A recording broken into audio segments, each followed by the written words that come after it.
Hebrews 4. The promise to enter the place of rest is still good, and we must take care that none of you miss out. We have heard the message just as they did, but they failed to believe what they heard, and the message did not do them any good. Only people who have faith will enter the place of rest. It is just as the scriptures say.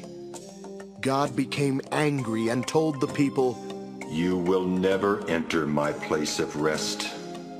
God said this, even though everything has been ready from the time of creation. In fact, somewhere the scriptures say that God rested on the Sabbath. We also read that he later said, "You people will never enter my place of rest." This means that the promise to enter is still good, because those who first heard about it disobeyed and did not enter.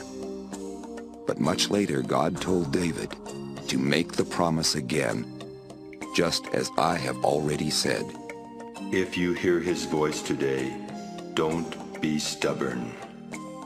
If Joshua had really given the people rest, there would not be any need for God to talk about another day of rest. But God has promised us a Sabbath when we will rest, even though it has not yet come. On that day, God's people will rest from their work, just as God rested from his work. We should do our best to enter that place of rest so that none of us will disobey and miss going there as they did. What God has said is not only alive and active, it is sharper than any double-edged sword.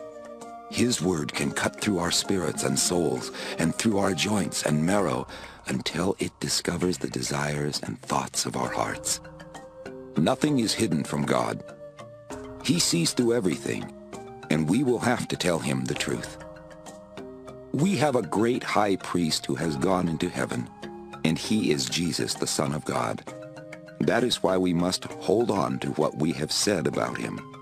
Jesus understands every weakness of ours because he was tempted in every way that we are, but he did not sin. So whenever we are in need, we should come bravely before the throne of our merciful God. There we will be treated with undeserved kindness, and we will find help.